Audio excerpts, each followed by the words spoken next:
Uma mulher de 65 anos acordou para descobrir que foi literalmente trancada para fora da própria casa pela nora cruel. Mas quando seu filho perdido retornou após 15 anos, segredos devastadores vieram à tona, e a vingança que ela planejou mudou suas vidas para sempre, de forma que ninguém poderia imaginar. Uma história de traição, estratégia e justiça implacável.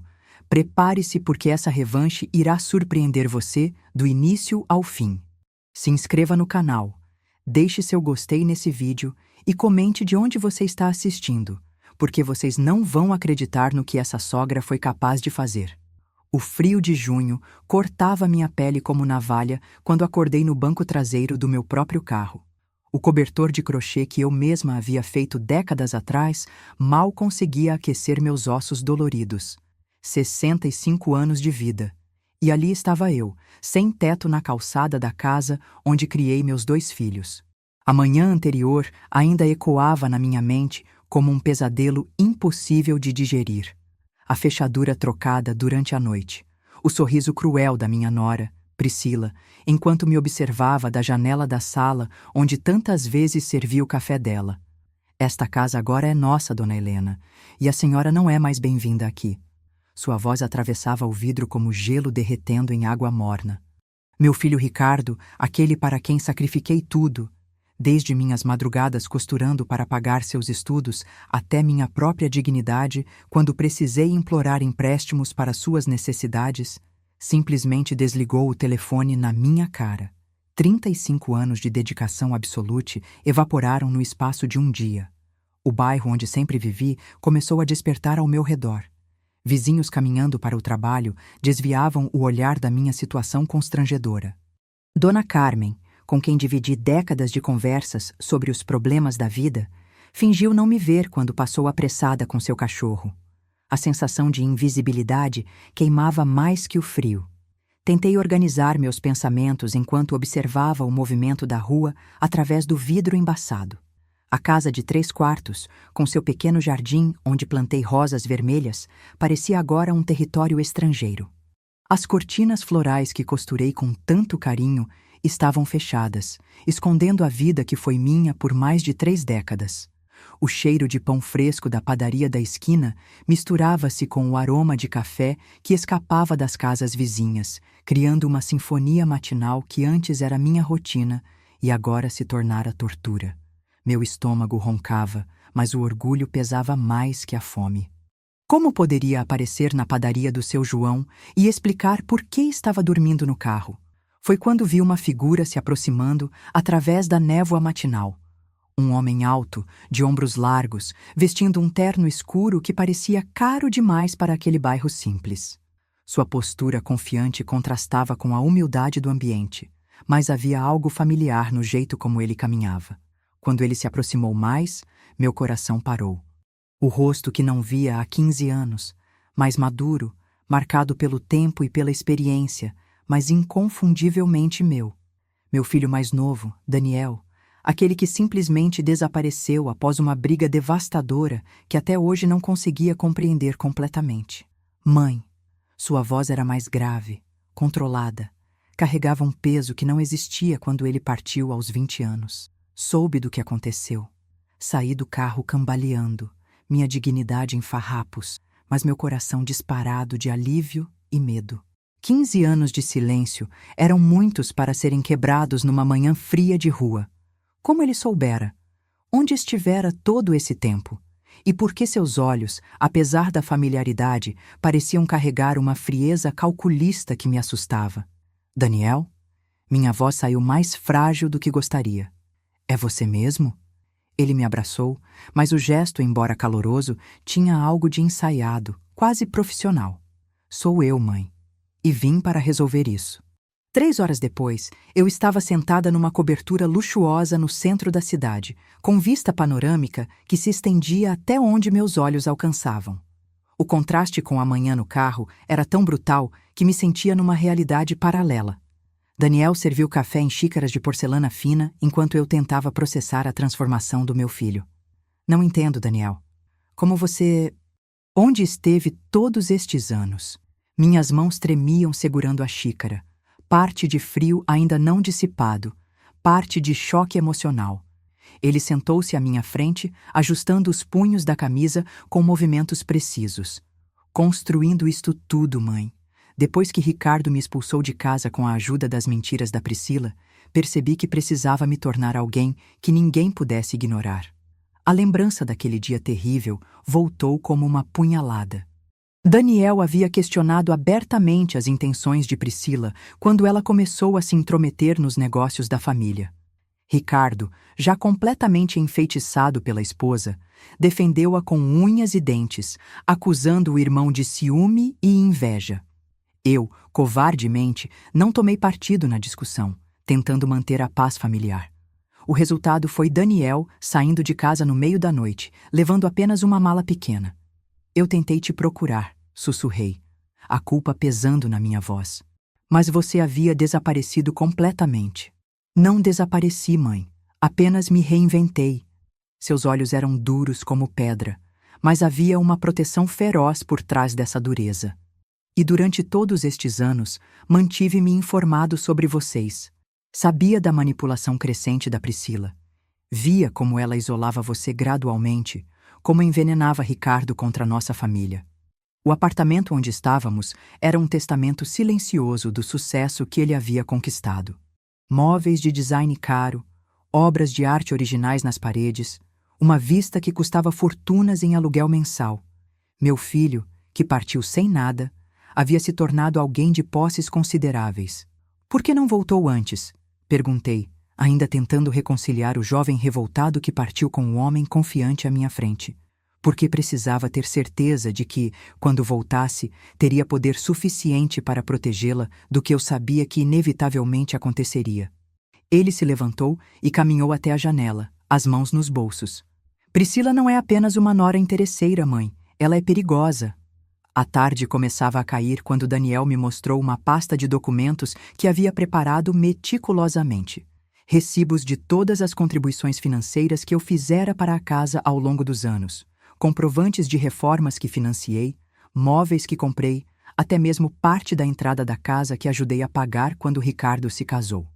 Como você conseguiu tudo isto? Perguntei, folheando papéis que documentavam décadas da minha vida financeira. Você sempre foi organizada, mãe. Guardava tudo. Quando saí de casa, levei cópias de documentos importantes, pressentindo que um dia poderiam ser necessários. Ele sorriu pela primeira vez, e por um instante vi o menino que criara. E tenho recursos para provar tudo isso na justiça. Naquela noite, deitada numa cama king size com lençóis que custavam mais que meu salário mensal quando trabalhava, olhei para o teto decorado com molduras elegantes e senti uma mistura estranha de gratidão e melancolia. A vida que conhecera por 65 anos havia acabado abruptamente, mas talvez algo novo pudesse começar. O som da cidade lá embaixo era diferente da tranquilidade suburbana onde sempre vivi. Aqui havia movimento, energia, possibilidades. O cheiro do apartamento era de móveis caros e flores frescas que alguém trocava regularmente. Tudo limpo, organizado, sofisticado. Um mundo que nunca imaginei habitar. Mas no fundo, uma pergunta me perturbava. Quem era realmente esse homem que chamava de filho? Os 15 anos de ausência haviam transformado Daniel em alguém que eu não reconhecia completamente. Sua gentileza comigo parecia genuína, mas havia uma dureza em seus métodos que me intimidava. Antes de adormecer, fiz uma promessa silenciosa. Não seria mais a mulher que aceitava migalhas de afeto e respeito. Se Daniel estava disposto a lutar por minha dignidade, eu aprenderia a lutar também. Eles iam pagar por cada lágrima derramada, mas mais importante, eu ia descobrir quem realmente era por debaixo de décadas de submissão. Os primeiros 15 dias na cobertura de Daniel foram como viver num filme que não entendia completamente. Acordava todos os manhãs com café fresco, deixado por uma governanta silenciosa chamada Teresa, que chegava cedo e partia sem que eu quase percebesse sua presença. O luxo me deixava desconfortável, mas começava a perceber como o dinheiro proporcionava uma dignidade que a pobreza nunca permitiu. Daniel saía cedo para reuniões de negócios que nunca explicava detalhadamente, mas as ligações que eu ouvia do meu quarto revelavam alguém acostumado a dar ordens e ser obedecido. Sua empresa, descobri gradualmente, lidava com investimentos imobiliários e consultoria empresarial, áreas que eu mal compreendia, mas que claramente geravam os recursos para nosso estilo de vida atual. Foi numa manhã chuvosa de julho que tudo mudou novamente. Daniel chegou em casa mais cedo que o habitual, carregando uma pasta grossa e uma expressão sombria que me fez temer más notícias. Mãe, precisa se sentar. Descobri algo sobre Ricardo e Priscila que vai chocá-la. Nos acomodamos no sofá de couro da sala de estar, com suas almofadas macias e a vista da cidade se estendendo através das janelas do chão ao teto. A chuva criava padrões hipnóticos no vidro, e o som suave era quase meditativo, contrastando com a tensão que sentia crescendo. Ricardo mentiu sobre a situação financeira dele. Daniel começou, abrindo a pasta. Ele não está passando dificuldades. Na verdade, está muito bem de vida, mas escondeu isso para justificar sua expulsão de casa. Meus dedos tremeram enquanto ele me mostrava extratos bancários, comprovantes de investimentos e documentos que provavam uma renda mensal considerável. Ricardo, meu filho mais velho, que alegou não ter condições de me manter, possuía contas que fariam muita gente considerá-lo rico. Mas como você conseguiu essas informações? Perguntei, ainda processando a magnitude da traição. Tenho meus métodos, ele respondeu evasivamente. O importante é que agora sabemos que a expulsão não foi por desespero financeiro, foi crueldade calculada. A raiva que senti naquele momento foi diferente de qualquer coisa que já experimentara. Não era apenas dor ou decepção, era uma fúria purificadora que queimava como fogo na minha garganta. Ricardo havia me olhado nos olhos e mentido descaradamente, sabendo que eu acreditaria em cada palavra porque sempre acreditei nos meus filhos. Há mais, Daniel continuou, sua voz ficando mais dura. Priscila tem um histórico. Ela já aplicou golpes similares antes. Ele me mostrou uma pesquisa detalhada que havia encomendado sobre minha nora. Priscila tinha se casado 2 vezes anteriormente, sempre com homens de posses modestas, mas estabelecidos. Em ambos os casos, isolou os maridos de suas famílias, assumiu o controle dos bens e, quando não havia mais nada a extrair, partiu com uma parcela significativa do patrimônio. Ricardo não é vítima, Daniel disse claramente. Ele sabe exatamente quem ela é e escolheu ser cúmplice. Naquela tarde, enquanto Daniel cuidava de reuniões importantes, fiquei sozinha processando as revelações. Caminhei pelo apartamento, tocando objetos caros que agora faziam parte da minha realidade, tentando reconciliar a mulher submissa que fora com a pessoa que precisava me tornar. O telefone tocou, e Teresa me informou que era para mim. Com o coração disparado, atendi pensando que pudesse ser Ricardo com alguma explicação, algum pedido de desculpas. Era Priscila. Helena. Sua voz tinha aquele tom falsamente doce que eu conhecia bem. Ouvi dizer que você está morando numa cobertura chique. Como conseguiu isso? Arrumou um homem rico para bancar suas despesas? A insinuação era clara e ofensiva. Ela queria me humilhar mesmo à distância, plantar dúvidas sobre meu caráter e dignidade. Antigamente, eu teria me explicado, teria me defendido com lágrimas na voz. Mas algo havia mudado. Priscila, respondi com uma calma que me surpreendeu. Minha situação atual não é da sua conta. Mas já que está tão interessada, talvez devesse se preocupar mais com a sua própria situação. Houve um silêncio tenso do outro lado da linha. Ela não esperava essa resposta. Do que está falando? Ah, querida. Você realmente acredita que ninguém descobriria seu passado? Seus outros casamentos? Seus outros métodos? O silêncio que seguiu foi delicioso. Pela primeira vez em anos, era eu quem tinha o controle de uma conversa com Priscila. Não sei do que está falando, ela disse finalmente, mas sua voz havia perdido toda a confiança anterior. Claro que sabe. E agora eu também sei. A diferença é que desta vez escolheu a família errada para enganar. Desliguei o telefone sentindo uma satisfação feroz que nunca experimentara. Era como se uma nova versão de mim mesma estivesse nascendo das cinzas da humilhação. Quando Daniel chegou naquela noite, contei sobre a ligação. Ele sorriu. Não o sorriso frio e calculista que vinha demonstrando, mas um sorriso genuinamente orgulhoso. Ela está começando a sentir pressão, ele disse. Bom, significa que nossas investigações estão surtindo efeito. Que investigações? Contratei uma equipe de investigadores particulares para documentar todas as atividades questionáveis deles. E também uma jornalista especializada em conflitos familiares que se interessou pelo caso. Meu estômago se contraiu. Daniel, não quero virar notícia de jornal. Não se preocupe, esta jornalista é discreta e ética. Ela se chama Carla Santos e tem experiência pessoal com abuso familiar. Vê em nossa situação uma oportunidade de expor padrões de manipulação doméstica que muitas mulheres sofrem em silêncio. Durante os dias seguintes, conheci Carla Santos, uma mulher na casa dos 40, cabelos castanhos curtos e olhos inteligentes que pareciam enxergar através das palavras até chegar às verdades escondidas. Sua própria experiência de ter sido isolada da família por um marido manipulador a motivava profissionalmente. Dona Helena, ela disse durante nosso primeiro encontro no apartamento. Sua história não é única, mas a forma como está reagindo é inspiradora. Muitas mulheres da sua geração aceitam esse tipo de abuso como inevitável. Eu também aceitei por muito tempo, admiti. Mas algo mudou. Foi a humilhação extrema? A perda da casa? Pensei cuidadosamente antes de responder. Foi descobrir que sempre tive mais poder do que imaginava. Só precisava de alguém para me mostrar como usá-lo.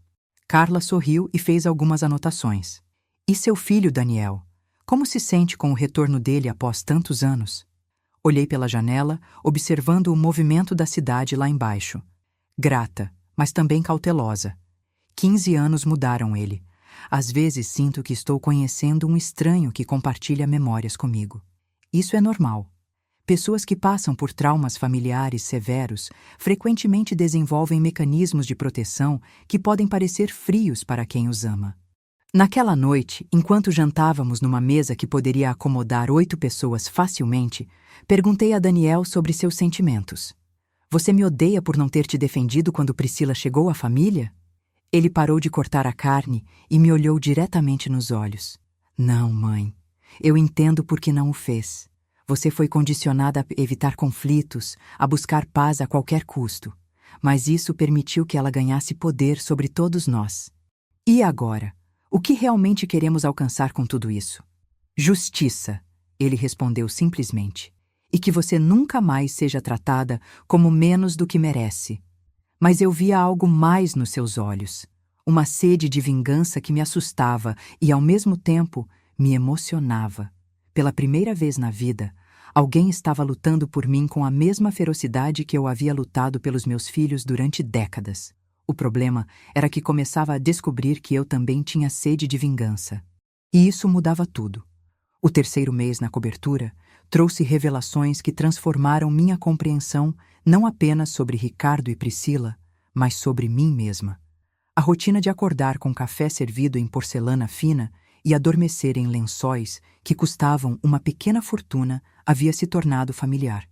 Mas minha cabeça fervilhava com planos e descobertas que me surpreendiam diariamente. Foi numa manhã de agosto, enquanto organizava alguns documentos pessoais que Daniel havia recuperado da antiga casa através de meios legais, que encontrei algo extraordinário.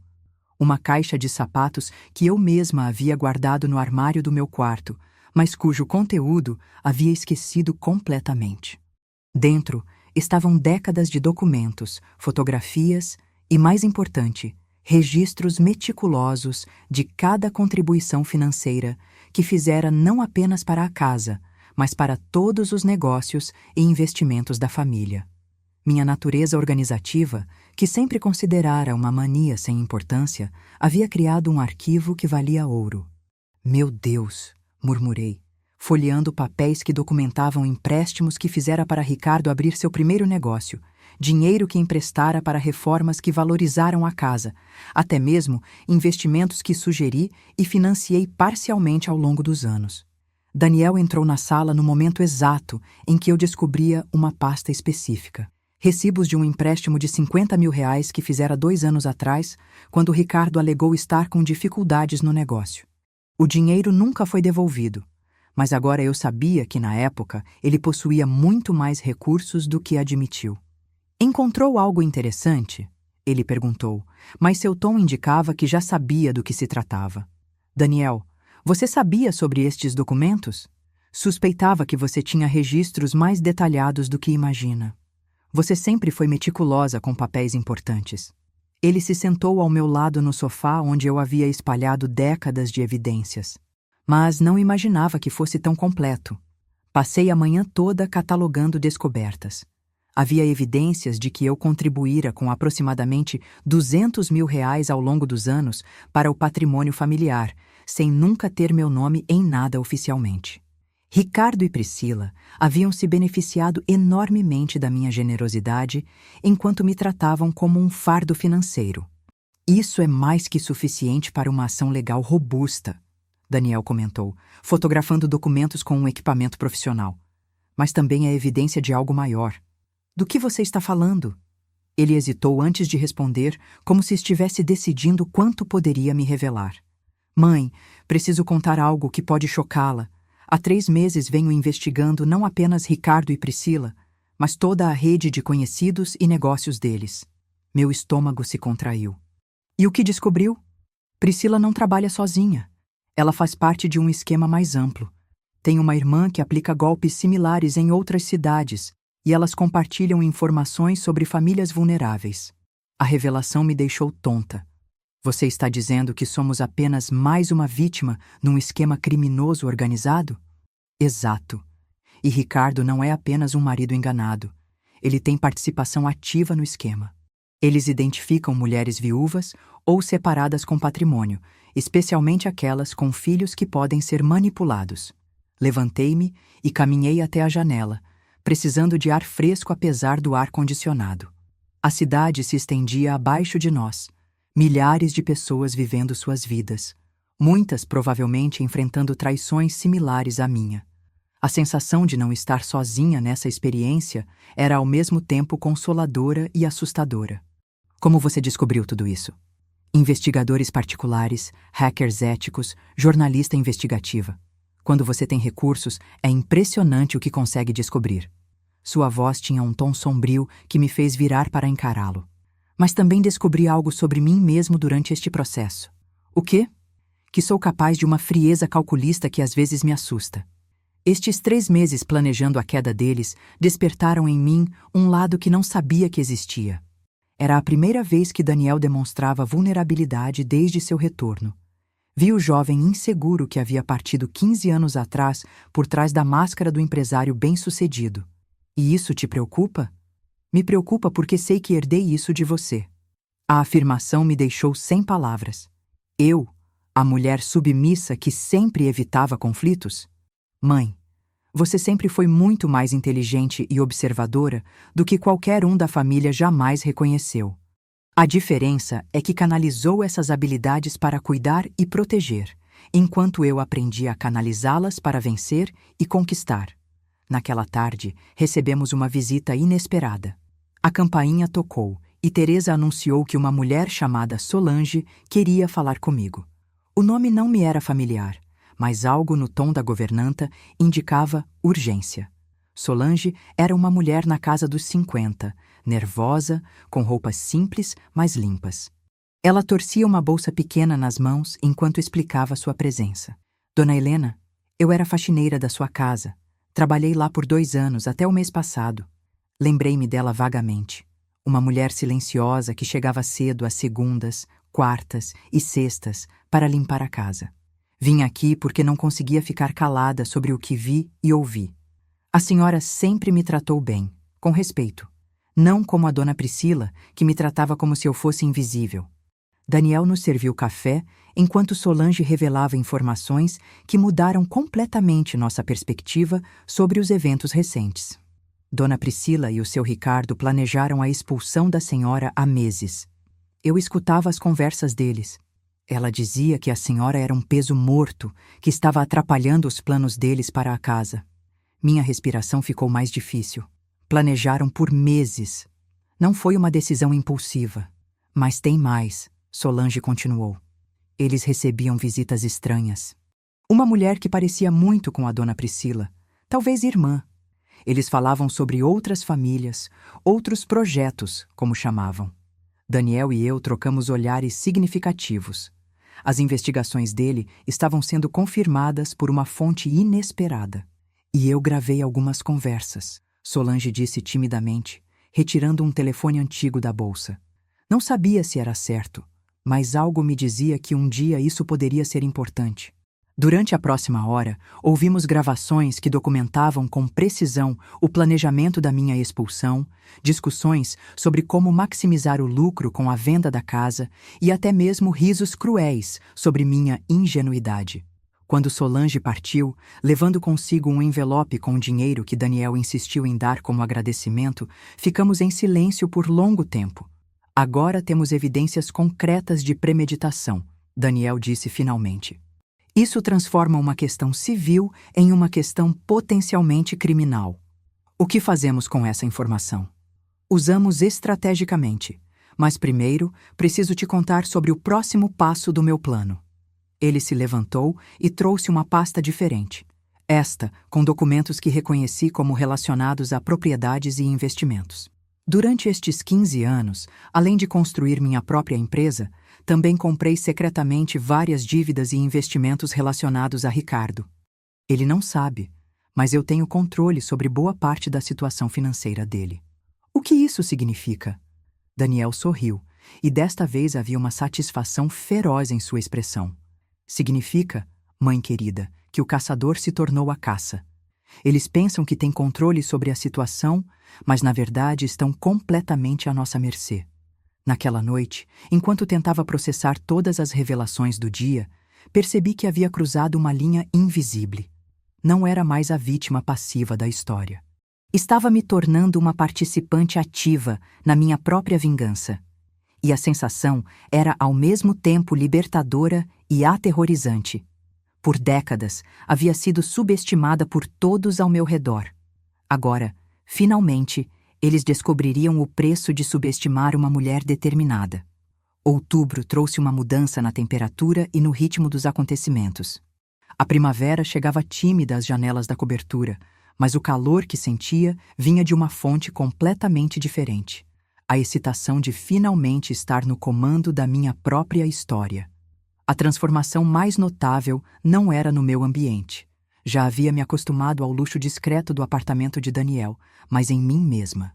A mulher que evitava seu próprio reflexo no espelho havia dado lugar a alguém que escolhia cuidadosamente suas roupas, arrumava o cabelo com atenção e usava uma maquiagem sutil que realçava traços que havia esquecido possuir. A mãe está diferente, Daniel comentou numa manhã, enquanto tomávamos café na varanda com vista para a cidade desperta. Mais presente. Sinto-me mais presente, admiti, saboreando o café expresso que Teresa havia preparado. Durante décadas vivi como se fosse um fantasma na minha própria vida. Agora sinto que existo. Foi nessa manhã que recebemos a primeira reação direta de Ricardo aos nossos movimentos legais.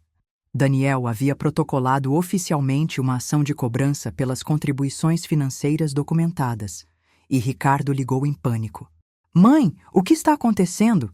Recebi uma notificação judicial.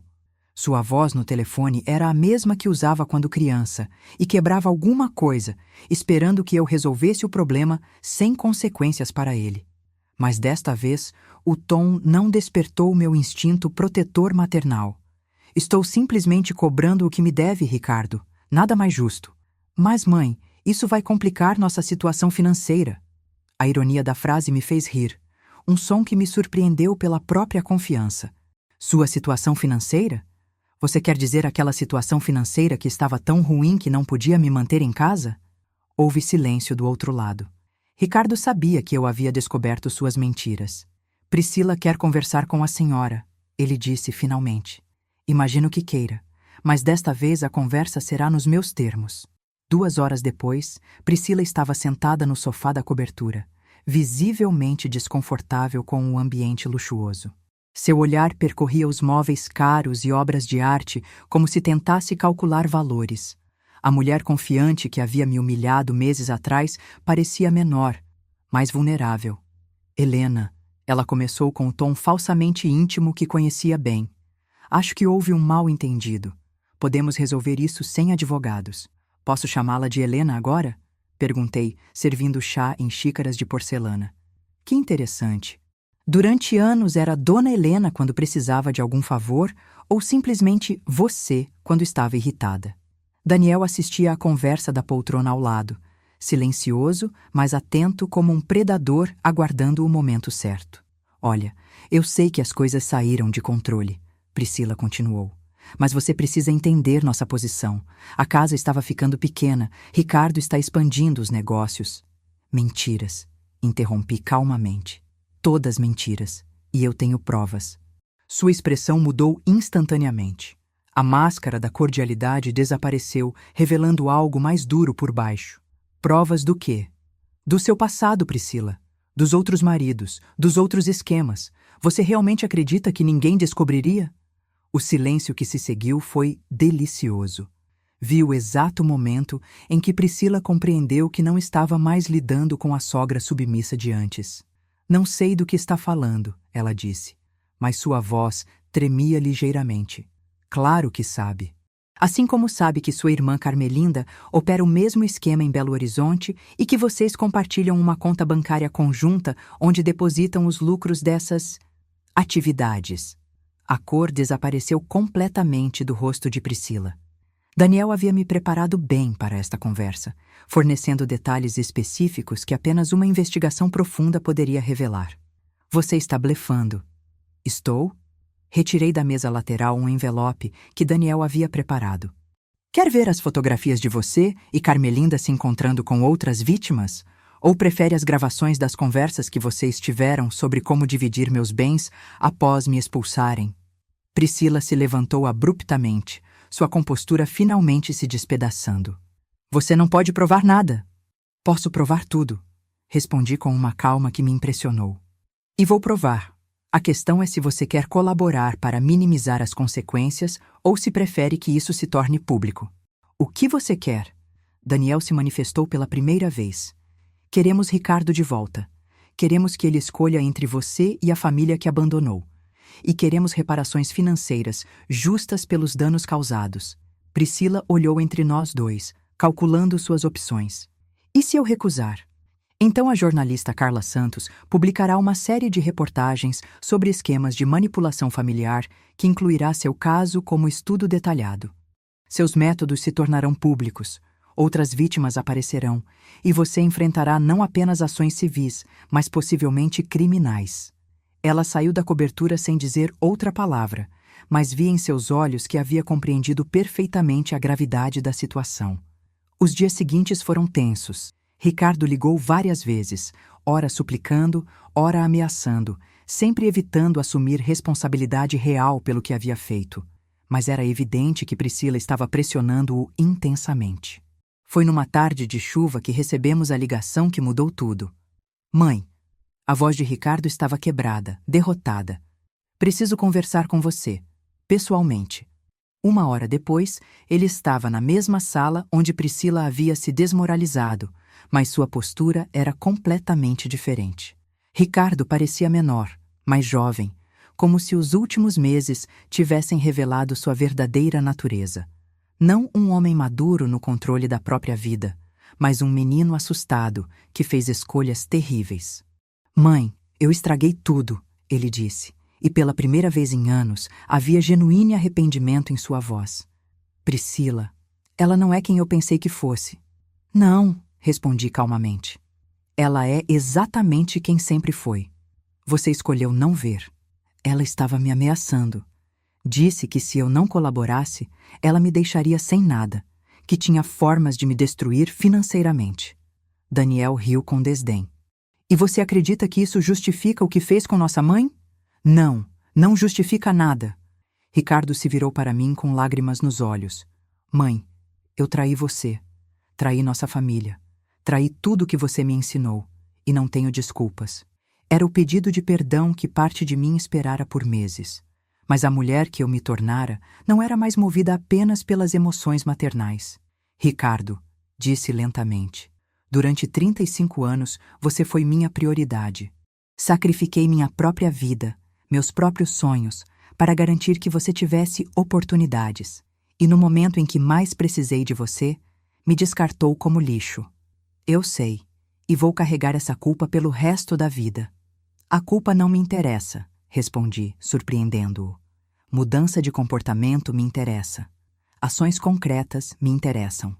Daniel observava a conversa com atenção, claramente avaliando se Ricardo estava sendo genuíno ou tentando outro tipo de manipulação.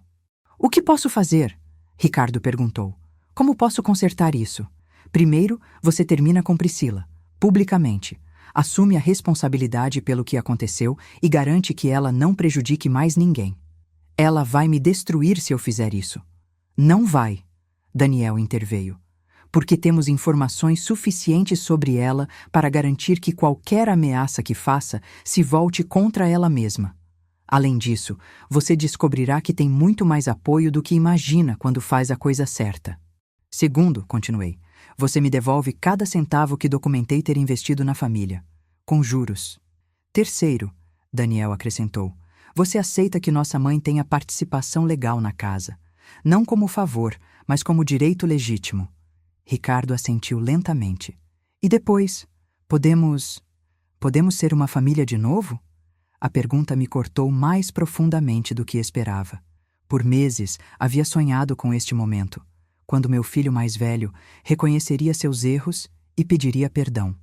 Mas agora que estava acontecendo, percebi que perdão não era a mesma coisa que confiança, e confiança não era a mesma coisa que relacionamento. Ricardo, disse gentilmente, você sempre será meu filho, mas o relacionamento que tínhamos foi quebrado. Se quisermos construir algo novo, terá que ser baseado em respeito mútuo, não apenas em obrigação familiar. Eu aceito isso, ele disse rapidamente. Aceito qualquer coisa. Não aceite qualquer coisa, Daniel disse duramente. Aceite responsabilidade, aprenda a diferença. Naquela noite, após Ricardo partir com uma lista de ações específicas que precisava tomar, Daniel e eu conversamos sobre o futuro. Você acredita que ele mudou realmente? Perguntei. Acredito que ele está assustado. Se isso se transformará em mudança genuína, só o tempo dirá. Daniel serviu vinho em taças de cristal, um ritual que havíamos desenvolvido para nossas conversas mais sérias. Mas a questão mais importante é: você mudou o suficiente para não permitir que a manipulem novamente?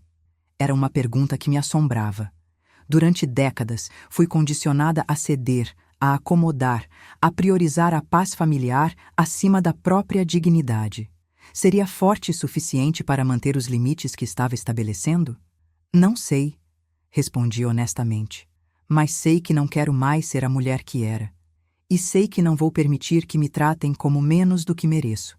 Então, você já mudou mais do que imagina. Olhando pela janela da cobertura para a cidade iluminada abaixo, percebi que havia percorrido uma jornada que nem sabia ser possível.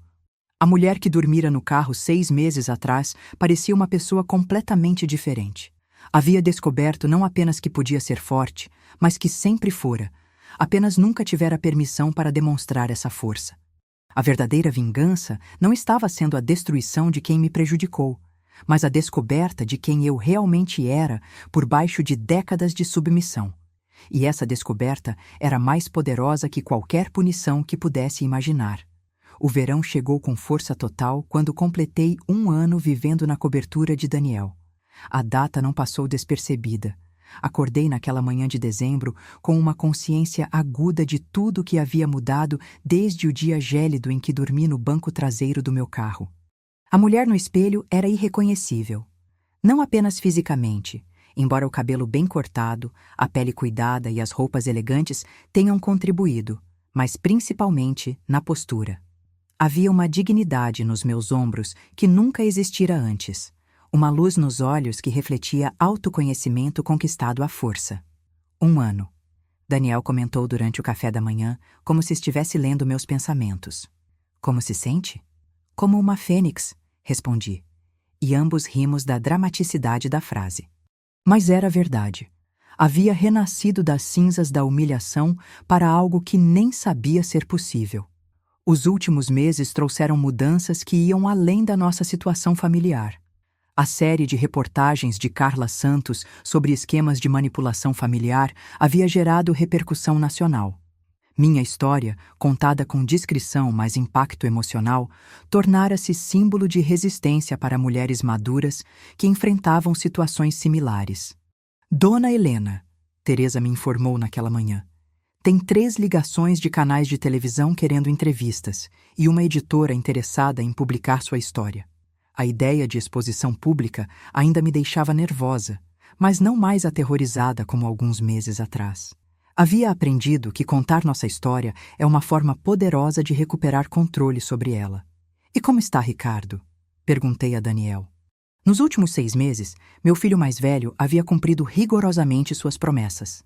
Terminou publicamente com Priscila, devolveu cada centavo documentado com juros e transferiu metade da propriedade da casa para meu nome legalmente.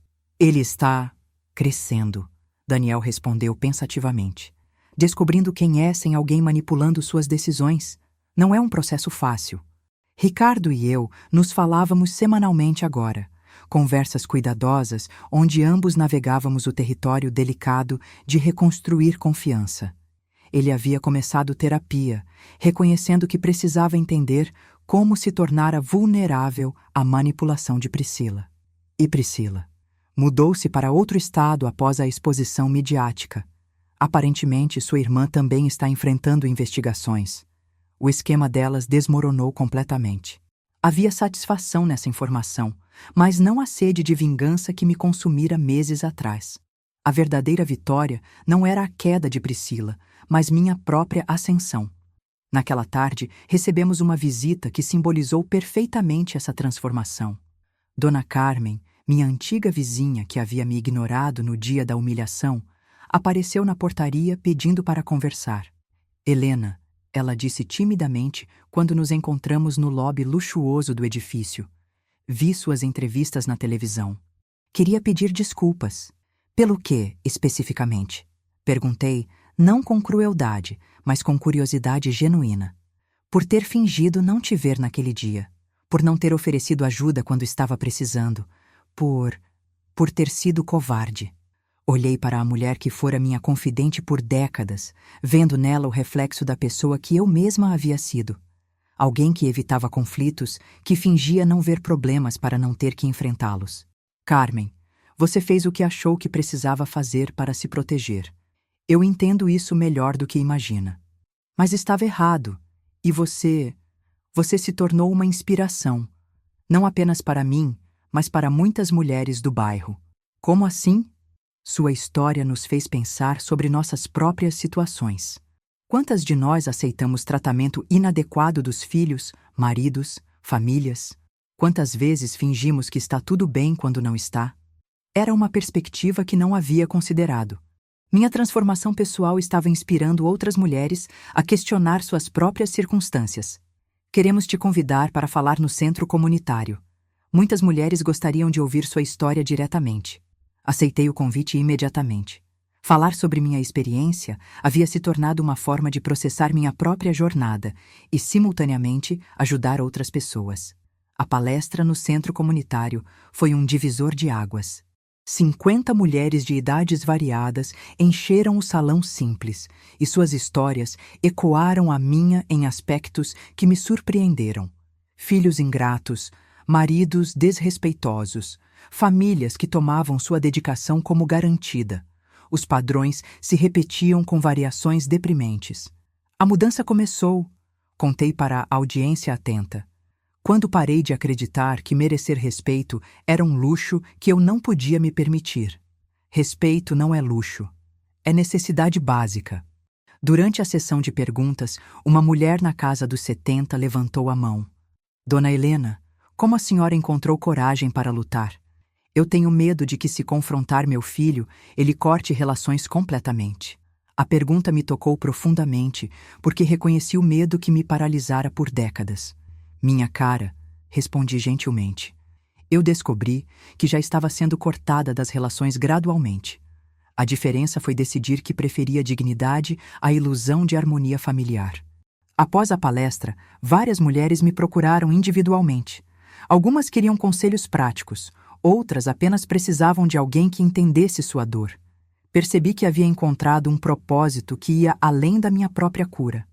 Naquela noite, jantando com Daniel no restaurante sofisticado que havia se tornado nosso local especial, refleti sobre a jornada extraordinária que havíamos percorrido juntos. Você se arrependimento de alguma coisa? Ele perguntou. Me arrependo de ter demorado 65 anos para descobrir quem eu realmente era, respondi. Mas não me arrependo de nada que fizemos depois disso. E eu? A pergunta me surpreendeu. O que quer dizer? Às vezes me preocupo se me tornei frio demais, calculista demais no processo de te proteger. Se perdi algo de minha humanidade. Observei meu filho, o homem que havia sacrificado 15 anos de relacionamento familiar para se tornar forte o suficiente para me defender quando eu mais precisasse. Daniel, disse tocando sua mão através da mesa. Você aprendeu a usar seu poder para proteger quem ama. Isso não é frieza, é maturidade. E agora? O que fazemos com tudo que construímos? Era uma pergunta que vinha considerando frequentemente. O apartamento luxuoso, os recursos financeiros, a influência que havíamos conquistado, tudo isso era meio, não fim. Agora usamos nossa posição para ajudar outras pessoas que estão passando pelo que passamos. Criamos um sistema de apoio que não existia quando precisávamos. Seus olhos se iluminaram com uma ideia. Uma fundação? Por que não? Apoio legal, emocional e financeiro para mulheres maduras enfrentando abuso familiar. Consultoria para filhos que querem reconstruir relacionamentos danificados. Educação sobre sinais de manipulação. Gosto da ideia. Mas tem certeza de que quer se expor publicamente desse jeito? Sorri, lembrando da mulher aterrorizada que se escondia de vizinhos meses atrás. Daniel, durante décadas me escondi por vergonha de situações que não eram minha culpa. Agora tenho algo genuinamente positivo para oferecer ao mundo. Por que me esconderia? 6 meses depois, a Fundação Helena para a Dignidade Familiar estava oficialmente estabelecida. O nome havia sido ideia de Daniel, e embora inicialmente me constrangesse, aprendi a aceitar que minha história pessoal tinha valor como símbolo de transformação possível. Nosso primeiro caso foi uma mulher de 70 anos cujos filhos haviam vendido sua casa sem consulta e tentado interná-la contra sua vontade.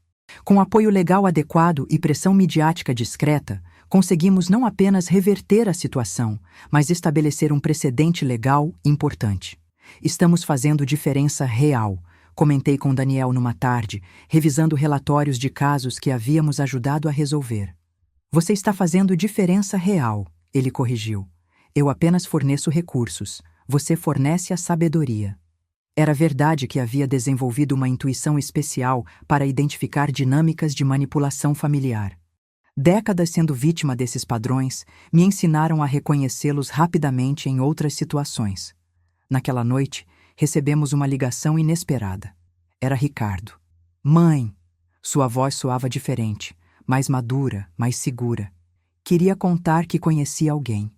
Meu coração se contraiu por um instante, lembrando de Priscila, mas forcei-me a confiar no crescimento que havia visto nele. Conte-me sobre ela. Ela é psicóloga, trabalha com terapia familiar, tem 40 anos, 2 filhos adolescentes. E mãe, ela me faz uma pessoa melhor. Havia algo na forma como ele falou que me tranquilizou completamente. Posso conhecê-la? Na verdade, ela quer conhecer você. Leu sobre a fundação, assistiu suas palestras, diz que admira muito o que está fazendo. 2 semanas depois, jantamos juntos, Ricardo, sua nova namorada Ângela, Daniel e eu. Ângela era uma mulher inteligente e calorosa, que tratou Ricardo com afeição genuína, mas não submissão. Mais importante, tratou a mim com respeito sincero, não a deferência falsa que Priscila costumava demonstrar.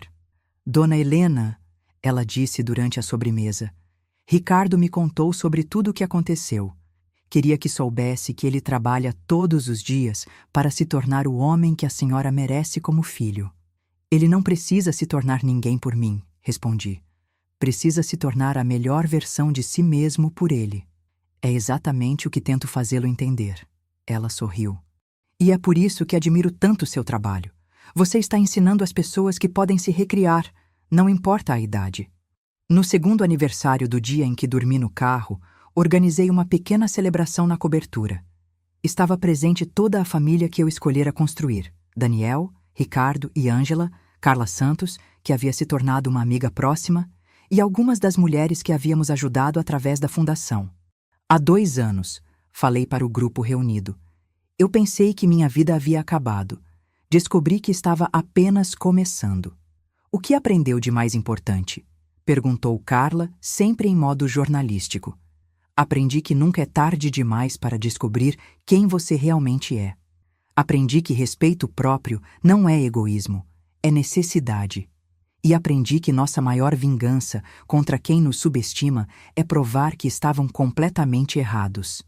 Daniel levantou seu copo de champanhe. Um brinde à mulher mais corajosa que conheço. Um brinde, corrigi, à mulher que finalmente teve coragem de conhecer a si mesma. Enquanto todos bebiam, olhei pela janela para a cidade que havia se tornado minha nova casa.